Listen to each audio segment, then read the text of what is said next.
have been very successful getting what I want before I found out about Abraham. Next.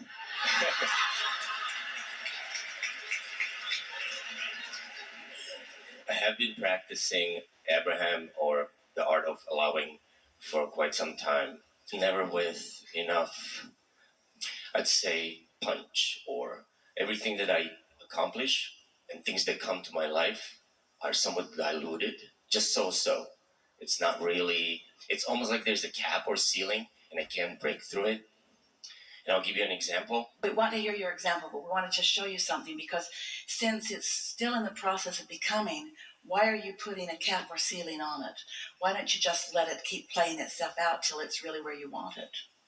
And also, while it is unfolding, you're still living life and adding to it. So it's like you weren't asking for all of it when you first started, and as it comes along, you keep thinking of more that you want to add to it. So you continue to ask as you're moving along. We're happy to hear your example. The best way to describe it would be things happen as I go, and I can see I'm in a vortex. And I try to do, for example, rampage of appreciation or meditating. Now but somehow, we'll hear you. Somehow I can't get to the point. For example, I'll just go back quickly to when I didn't know of Abraham, and I had an idea or a product or a service got a hold of me. And I focused on it with such determination that everything else fell into place beautifully. And I can get to that place where I can attract an idea or a product. And I know when it shows up, I'll run with it. This will be the only thing I needed for everything else to fall back into place. Well, there are a few things that we want to say to you, and you will hear them easily.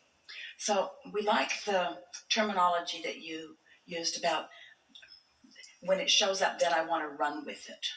And we want you to think about that I will run with it.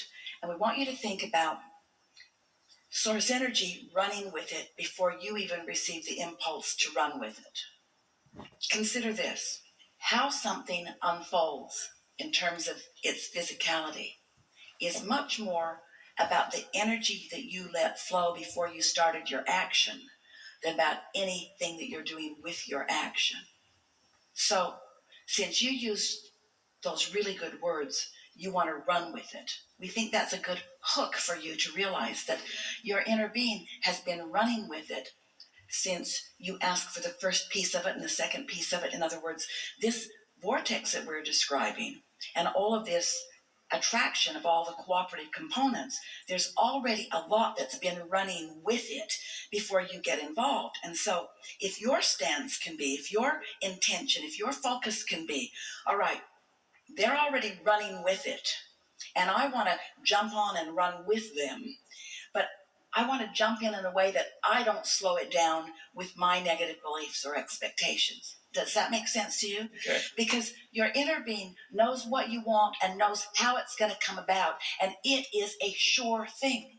It's not maybe, it's not if, it is a sure thing. Because maybe you haven't experienced it, maybe you don't have the experience, therefore you don't have the expectation. If you get involved in it too directly, too fast, then you are the one introducing resistance into the equation, where if you could just back off a little bit and let it run. That's why you gave us these exact words when you said, this other deal, I got focused on it, and I left everything else alone, and off it went. That's the same thing that we're saying to you. So the question that we're hearing you ask, it's a big question, is, okay, so I'm the creator of my own experience, Abraham. So on the one hand, you tell me to think about what I want, and on the other hand, you tell me, don't try too hard. Don't think too much about it. Well, the reason that we say all of those things to you is because often when you're thinking hard about something is because you're trying to overcome obstacles. You're trying to make it happen. That's kind of motivation rather than inspiration. And motivation gets right in the way of inspiration. It's sort of what we were talking about earlier. When you're trying really hard to motivate yourself because you're focused upon what isn't happening, then your attention to what isn't happening keeps you out of the receiving mode, so you can't receive good ideas. So you have to find that balance of knowing when to step on the gas yourself with your thoughts and when to just lay back and let the universe take it as far as the universe can take it while you sort of hang back to catch up with the impulse. Does that make sense to you? Yeah. Words like trying too hard, we want to interject here. It's one of the reasons that we stopped calling this the science of deliberate creation. People were working too hard against themselves.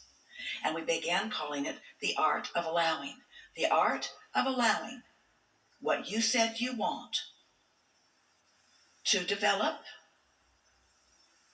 and to be inspired, to be received by you. Your inner being is projecting or extending ideas to you all the time. The revelation is always flowing.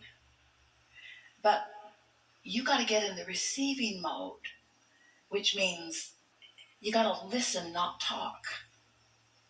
Can you feel the difference? So, what we're really talking about is the difference between receiving a thought and thinking a thought. If you can discover that difference of receiving an impulse rather than figuring it out, this will really help you.